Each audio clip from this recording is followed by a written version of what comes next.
આજે બનાવું છું સોયા ચનનું શાક. સોયા ચનનું શાક બનાવવા માટે જોઈશે સોયા ચન. એને મેં ઓલરેડી ગરમ પાણીમાં બાફી દીધા છે. હવે એમાંથી પાણી નીચોવી અને કાઢી લઈશું. આવી રીતે પાણી એનું બધું નીચવી અને કાઢી લેવાનું છે.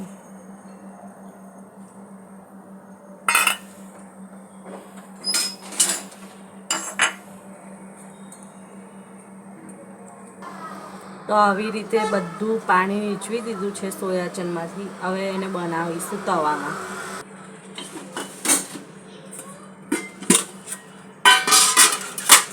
સૌથી પહેલાં નાખીશું જીરું. જીરું નાખ્યા પછી આખા સૂકા લાલ મરચાં,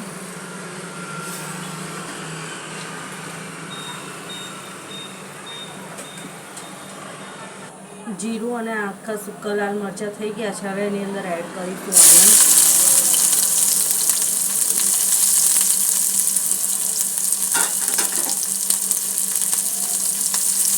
ઓનિયનને થોડી બ્રાઉન થવા દઈશું, ત્યાં સુધી એને થવા દઈશું બરાબર.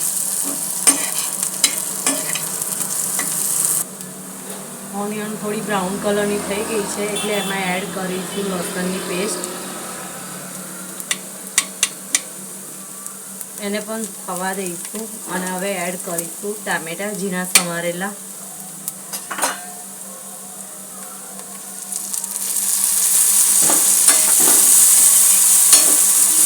ટામેટાં થાય ત્યાં સુધી હવે એને થવા દઈશું. હવે એને થોડું ક્રશ કરી દઈશું ટામેટાં ઓનિયનને.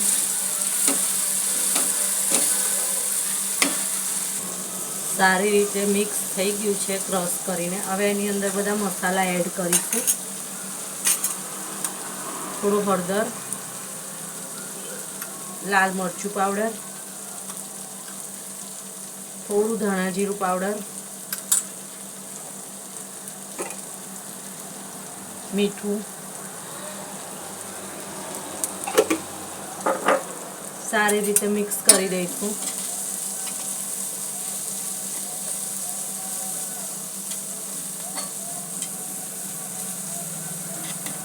હવે એડ કરીશું સોયા ચન.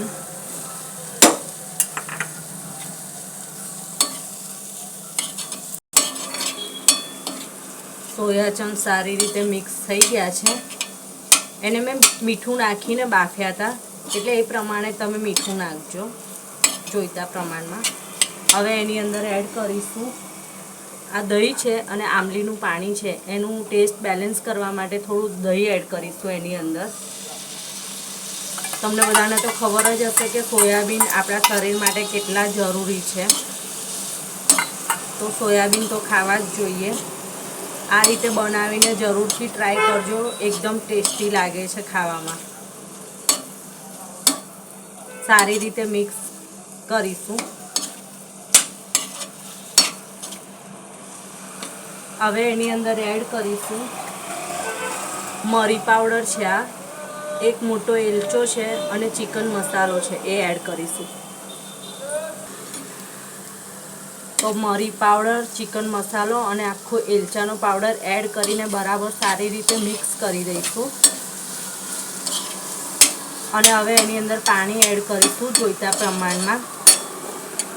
આ સોયાબીન ક્રશ કરેલું જ પાણી છે ને બાફતી વખતે જે બાફ્યું હતું ને એ જ છે. એને એડ કરીશું. એ પાણીને આપણે ઢોળી નથી દેવાનું.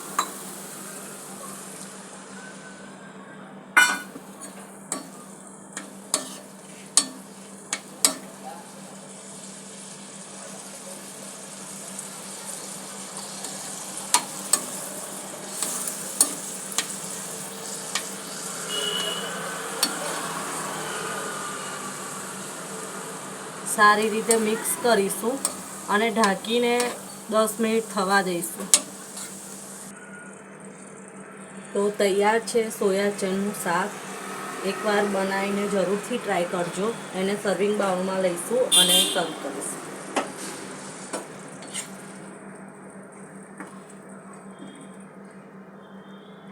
તૈયાર છે સોયા ચનનું શાક. એકવાર બનાવીને જરૂરથી ટ્રાય કરજો. આનો સ્વાદ એટલો સારો નથી આમ હોતો, પણ આ રીતે શાક બનાવીને ટ્રાય કરશો તો સોયા ચન તમારું ફેવરેટ થઈ જશે. બનાવીને જરૂરથી ટ્રાય કરજો. કોમેન્ટ કરજો, લાઈક કરજો, શેર કરજો મારી રેસીપી. જય માતાજી.